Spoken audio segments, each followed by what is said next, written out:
because they're really dreaming about where they want to be in life, what they want to do in life. You know, I'm just going to ask one of the people to raise their hand. When you daydream, what do you think about? I think about me being in the NBA playing basketball.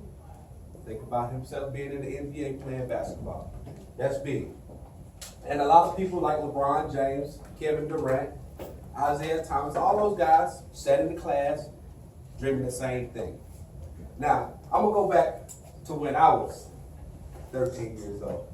I was sitting in class and all I ever wanted to be was a Greyhound bus driver.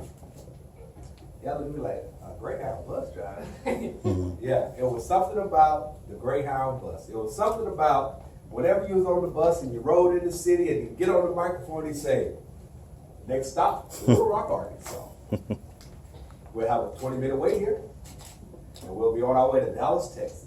And I thought that was the coolest thing because, you know, he had this hat on, he had this suit on, and all I wanted to be was a bus driver. So I'm in school, and whenever we was doing the work, or whatever the case may be, I'm looking up how much a bus driver made. Bus driver only made about $30,000 back then. So I'm like, I don't care, I want to be a bus driver.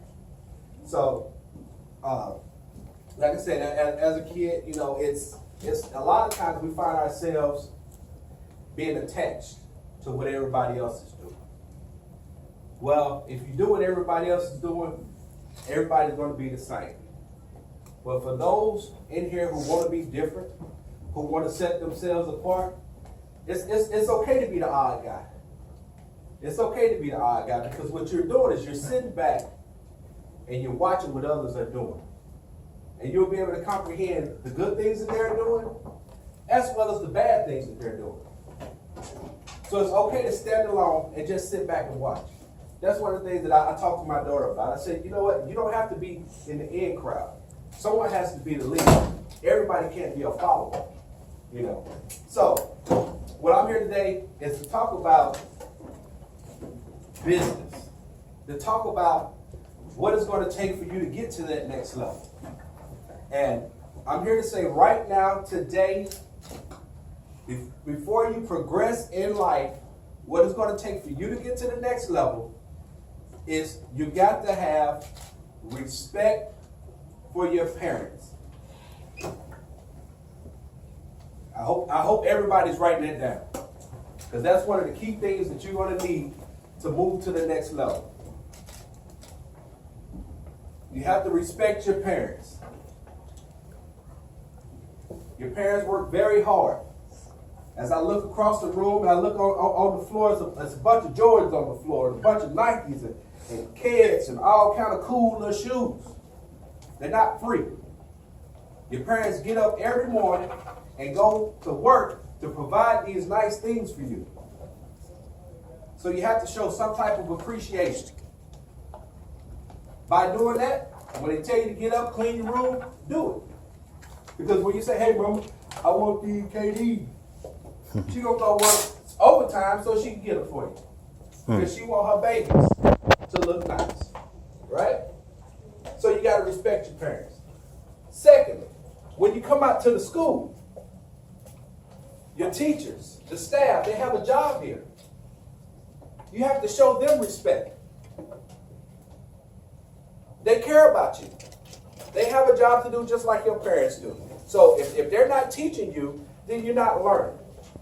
And if you think you know it all right now, hey, walk up out the door, leave out the school, and go try it. That's another ball game out there. I'm here to tell you. People don't care about you. They don't care about you.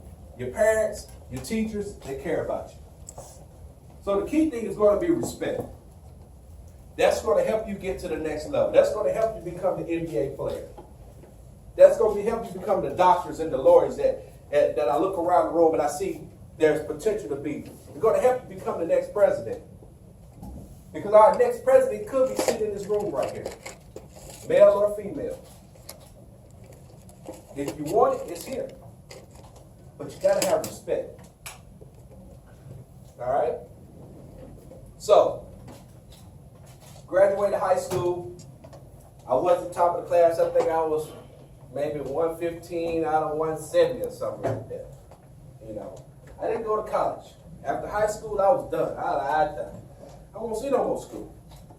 So I joined the United States Army. Because I wanted to be a bus driver, remember?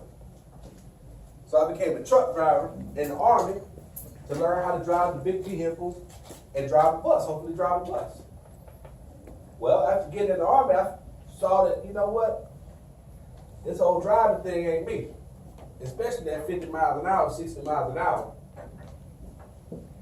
So, my father, he was a barber down in Troy, Alabama. And I would go down there with him in the summer times and sit in the barbershop from sun up to sundown. And I hated it. Just like Ozell and Caius. When they in the shop, they hated it. But what I was doing while I was there, as I was hating it, I was looking. I was listening and I was learning. See, one of the things I want you guys to realize is as you look in the mirror, when you get up in the morning and you're looking real pretty and all that good stuff, and you fellas, you're looking real handsome, you was given two of certain things and one of others. You was given 2 eyes, 2 ears, and 1 mouth. So that means you need to look and listen more than you talk.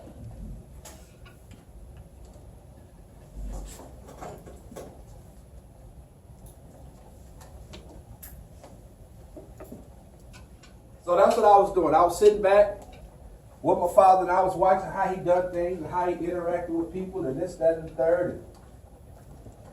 And before I left to go off to the Army, he gave me a little crash course. He said, son, I'm going to teach you how to cut some hair so you can make your little money. Well, little did I know, that thing that he taught me right there would change my life forever. Literally change my life forever. A pair of hair clippers. Wow. A basketball. A volleyball. A pen. It changed my life forever. So I went off to the Army, went to Germany. The first celebrity hair I ever cut. I didn't have a license, but I had drive. I was motivated. I was determined to cut this person's hair. I cut Usher Raymond's hair. Wow. I didn't even have a license. I cut Usher Raymond's hair. Yeah,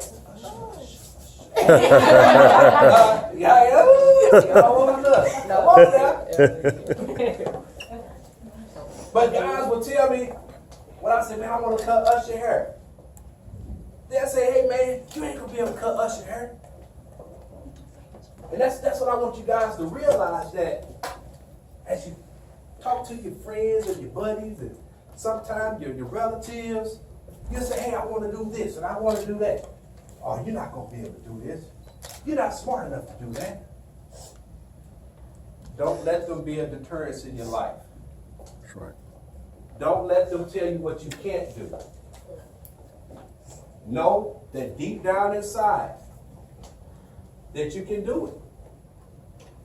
And the only person that's going to stop you is you. The only person. Whatever you want to do in life, if you can believe it, you can achieve it. If you can think it, you can do it.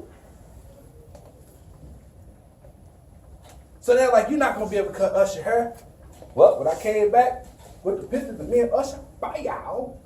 And then to make it even better, he, thank you for the cut, man. Usher Raymond. Come on. It was different then. So now I'm like, you know what? I think these clippers might be taking me somewhere. So now I just don't want to be in the military. They call you by your last name. I don't want to be Graham just cutting hair. I want to have a name. Mercedes-Benz. Gucci. You know what I'm saying? I want to have a name. I want my name to be big. So I came up with the name of the Fade Shop. Me and one of my military buddies. I was sitting back with a little tablet and I was just a doodle. How many of you guys find yourself doodling sometimes? You know, you're doodling, you're like, oh, this is nice. And before you know, you're like, wow, I might be an artist. Well, I was doodling with names and it came up with the Fade Shop. Wow. Well, the next person hair I cut was Genuine. OG, I cut Genuine hair. I didn't have a license, but I had motivation and determination. You know? So now Graham turned it to the Fade Shop. Soldiers, hey man, when you going to get me? I'm gonna go to the Fade Shop. So I started doing more of what I told you guys about before. I started looking and I started listening. And I was doing less talking. So I was looking at what the big guys was doing. How many of you guys, got cable in the house and stuff like that? What's the big cable company around here? Comcast. Comcast Dish, right? Mm-hmm. So every time the man come around to the house, what he got on? Probably got on a Comcast or a Dish shirt. Mm-hmm. Yep, got a hat on, riding the vehicle with the name, with the brand on. Yeah. Yeah. So I said, you know what? I want to get my name on something. So I got a little windbreaker and put the Fade Shop on it. I was like, okay, this look good. I'm not gonna wear Nike. I'm gonna wear Nike on my feet, but I'm gonna wear Fade Shop across my chest. So then I bought the little lanyards, the little things like you hold your keys and all that stuff on. So I got some of those with Fade Shop on it. I said, I'm gonna sell these and see how many people believe in the Fade Shop. And people started buying them. They bought them all up. I'm like, man, people really believe in this here. So I'm like, okay, cool. So I'm cutting the soldiers' hair. The community, military community is supporting me. So the next thing that I saw my father do, as I was sitting in the barbershop during the summertime, I saw him giving back. So I said, okay, cool, this is what we're gonna do. We're gonna have a Fade Shop barbecue. So I bought all the meat, cake, and all that stuff, and invited all the soldiers and the customers, and said, let's go out here, let's have a good time. And we had a good time. Okay. Now, I'm seeing how this thing is turning over. So right before I got out the military, I bought a car that it would take. I spent 8 years. When I got out, I was at 6.5, and I did another 1.5 years in the reserves. I bought a car that it would take somebody 20 years in the military to buy, and I had only been in 6.5 years active. I bought a brand new 528 BMW.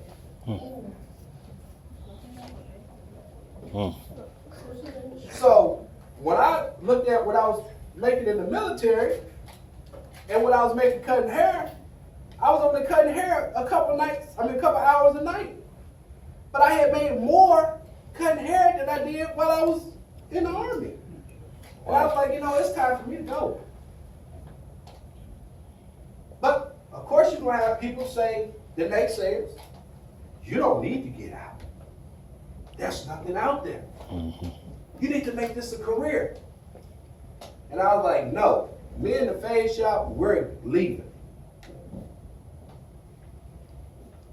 And my first stop after I got out was Jacksonville, Arkansas. I had an uncle that was Army recruiter here. And I went to school at Arthur's Beauty College. And at that point, I was the Fade Shop. I had on my station the Fade Shop. I would wear my little shirt, say the Fade Shop. Wow. So when I was in school, I learned diversity.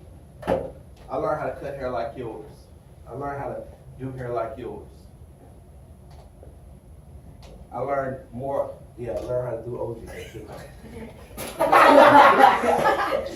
So, then I started learning more of the business side because I saw how the lady was running the school, right? So I was still cutting people's hair. Let me see, I've cut Nelly's hair. I've cut Snoop Dogg's hair. Chris Bosh. I cut Chris Bosh dreads off. You said LeBron James? No, never cut LeBron hair. Chris Paul, John Wall. At my barbershop, I got a lot of memorabilia. Autographed jerseys, shoes. I cut Allen Iverson there. Yeah. Yeah. So, like I said, a pair of Clippers. I met Jordan. I actually met Jordan. I met Jordan at an All-Star weekend. And Jordan and Jamie Foxx was talking. And Ludacris walked up. I cut Ludacris hair. And Ludacris wanted to get a picture with Jordan. I'm like, hey, MJ, Ludacris want to take a picture with you. So he was like, cool. But before then, I'm like backstage with everything gathered. Jordan walked up to me. He's like, hey, little man, what you do? And I like, Jordan talking to me. That's what I'm saying to myself. I'm like, Michael Jordan is talking to me. And I said, MJ, you don't want none of this here. And Jordan poked me in my chest. He said, I dumped all over you. I could have melted. Damn, Jordan, touch me. But I didn't get the picture with him, but I took the picture of him and Ludacris. Wow. You know what I mean? But like I said, it was a pair of Clippers. My life, literally, I'm talking about a pair of Clippers have taken me places and showed me things that I promise you the Greyhound bus wouldn't have done. That's good, man. It wouldn't have done. All right? So, like I said, cut all those people hair, came to Arkansas, got my license, said, you know what, I'm gonna move to Dallas. Moved to Dallas, started working in the shop. Things was kind of slow. I said, you know what, I'm gonna go get me another job. So I went to go work for American Airlines. And I would cut hair in the daytime and work at American Airlines at night. So what American gave me was the flight benefits. So I would fly different places. You know, fly to the BET Awards, fly to the Source Awards. I cut Mary J. Blige's husband hair. Who else? I think that's where I met Nelly at. You know, so just all kind of crazy things. So I moved to Dallas in 2001. I opened up the first fade shop in 2005. Right? So that's 9 years. I started it in '96. So that's 9 years from the day I opened my first shop, where my dream came true. Where they called my name across the stage and said, with the first pick of the 2017 draft, we select, what's your name? Cameron Foster. How would that make you feel? And that's, I was like, man. I mean, I was driving down the street, I was just crying. Because all of this hard work had come true. But at this point, I mean, now you're in the game. At first, you was like, okay, you know what? Let me see what I'm going to do. Well, now it's time to do what you got to do. That's right. Right? Mm-hmm. So this is the intro to business.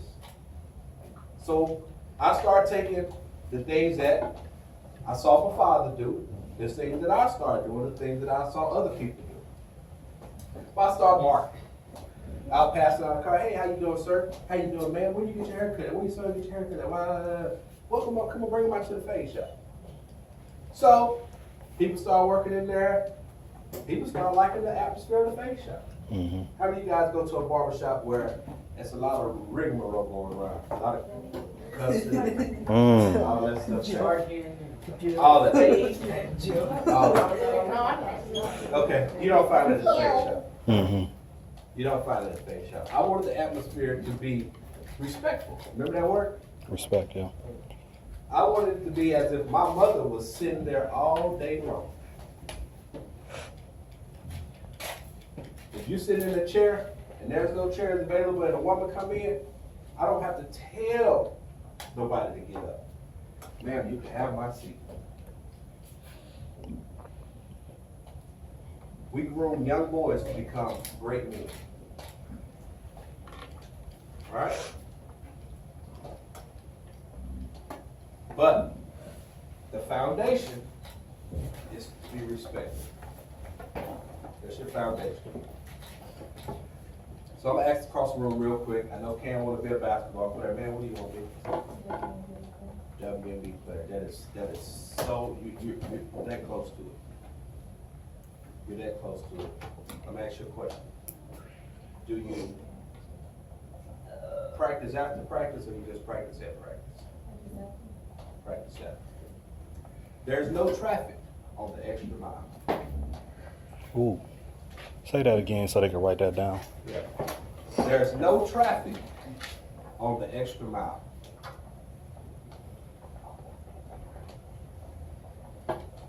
Dang. LeBron James, Kobe Bryant, Michael Vick, whatever great athlete, whatever great person that you know, Mr. Cleakley, Mr. Cleakley, Mr. Cleakley,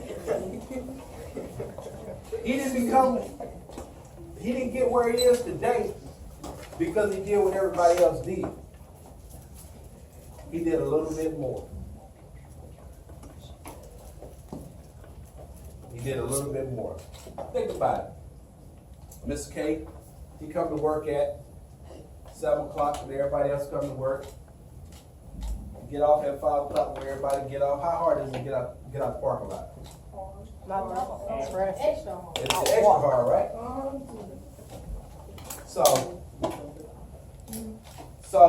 But Mr. K worked until 6 o'clock. How hard is it to get out the parking lot? Not too hard. Because he could stay a little bit extra, went over your paperwork, counseled a couple students, told them that he see more in them that they're producing. So when he leave up out of here, it's not too much traffic. All right. I was looking at something today, and I told Ozell I wanted them to remember it. But it was a quote that I saw, and I want to tell you guys something. Right now, you're in a position. You're in a better position today than Mr. K was when he was in the 7th grade, than I was when I was in the 7th grade. Right now, in the palm of your hand, you have the world. You can go wherever you want to go just by typing it in your phone. And if you got that old what do they call that, DVR thing, whatever, you can really get there. You just look around and like, yeah, you know what I mean? But the quote reads, and I want you to write this down.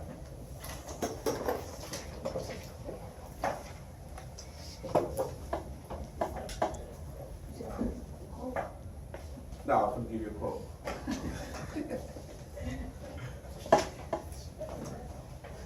Persistence will get you there.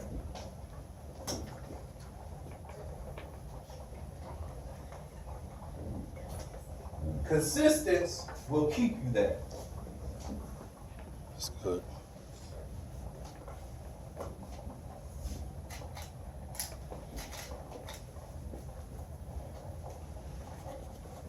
So when you have your phones and a lot of you on, what the tap, what do they call it? Tap thing? Snapchat? Yeah.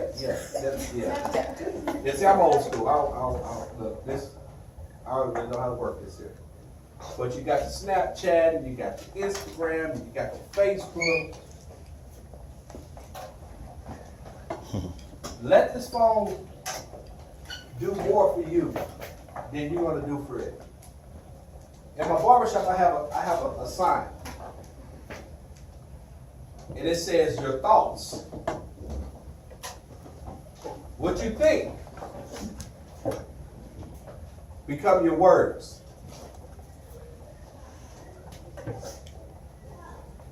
What's up, Ms. V?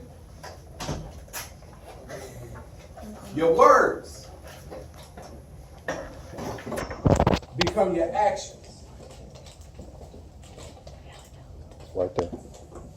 Where's that? The top one. Yellow one. That's it. Your actions become your habits. And your habits become who people see you as. It becomes your character. So, basically, what I'm saying is,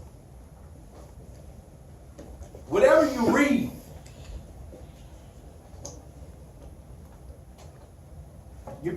you're gonna think it.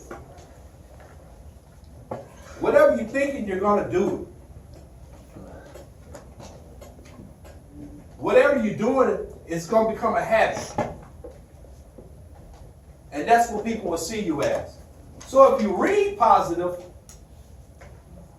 I want y'all to fill in the blanks. You will Think positive. think positive, and you will Be positive. be positive, and people will know you as what? Positive. Positive kids. That's right. That's right. What y'all think about that? Yeah. True. What you think about it? You know? This is what's going to help you become successful in business. Because when you go into business, see, you may play basketball, Cam, but when you go into the NBA, you're a businessman now. Because you got to read your contracts. You got to create foundations. You become a role model. People look up to you, so that means you got to make the right decisions. You're a businessman. As a businessman, I have to do the right things. Because if I mess up, guess what? It doesn't only affect me. That's Right. It affects my community. It affects my kids. It affects the people that I work with. How many of you guys want to have your own business? All right. What do you want to do? It's okay. You still got time. Huh? You listen. Right here at the 7th and the 8th grade, this is the turning point in your life. Real talk. You can laugh all you want to. Hey, who knows? I might get a No, nice job. Man. No, we're not talking about you, baby boy. No, I'm talking about being in the 7th and the 8th grade right now. If you're a knucklehead in the 7th and 8th grade, Prepare for a rude awakening. right? When you get in the 9th grade, you're gonna try to figure out how to be a bigger knucklehead, and so on and so forth. And when you graduate, you're just gonna be a knucklehead. But if you start implementing the things that we're talking about today, the things that Mr. K teach you on a daily basis, today can be the best day for your tomorrow.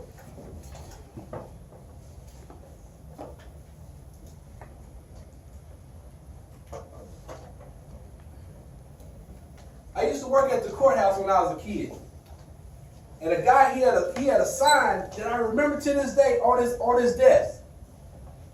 It said, "Trouble is easy to get into, but hard to get out of." I said, trouble is easy to get into, but it's hard to get out of.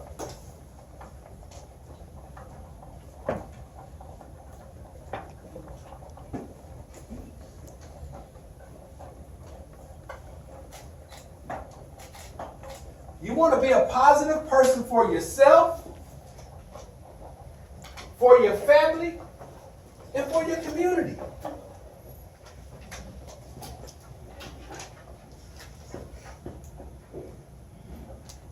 So once again, a pair of hair clippers.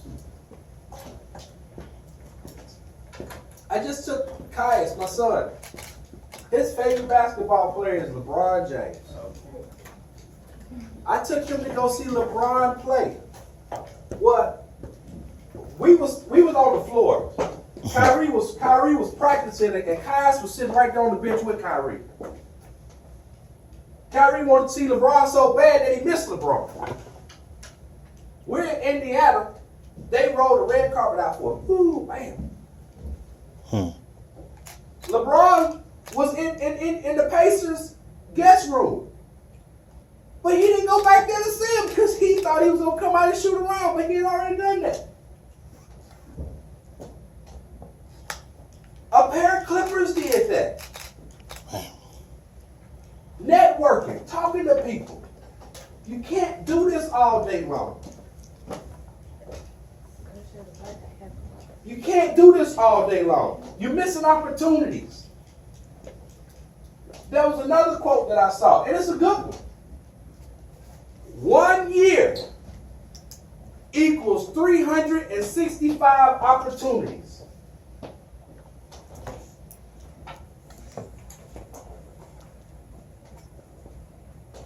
If you don't get it today, you got a chance to get it tomorrow. That's good.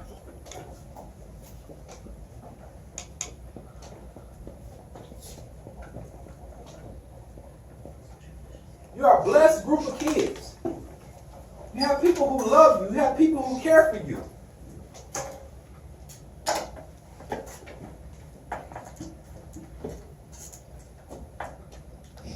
See, he daydreaming. What you thinking about?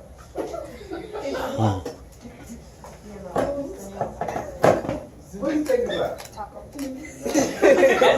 it's okay. No, it's okay. I'm not picking on you. It's okay. Tacos. You think? Okay. Now you say you trying to be funny. No, that was Jay. No, whoever. But listen, think about this right here. There's a place in Dallas, right? All they sell is tacos.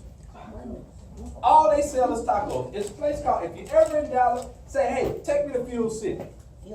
They sell these little bitty tacos. When I first moved to Dallas in 2001, the tacos was 89 cents a piece. They are $1.65 a piece now. And the line is out the door. All the time. That place makes millions of dollars a year. Tacos. Tacos. That's it. That's all they do is tacos. The smallest things in the world make the most money. That's right. The smallest things. The smallest things. That thing you got right down your head, it makes millions of dollars with that thing. You got one? Who else got one? You got one? You got one? Yeah, the little band. Pencils. These little silicone band things. What about the belt? Yeah, belts make a lot of money. The smallest things make the most money. Staples. How much you think they make a year off of Staples? 65.9 million. You got your phone? Google it one. Google it when you have time. Yeah. But I'm just Not right telling you. So whatever it is that you want to do, and whatever it is that you want to be, it's in the palm of your hands. It's in the palm of your hands. So one of the things that I like to talk about is, like I said, dreaming. Don't be afraid to dream. Don't be afraid to dream, because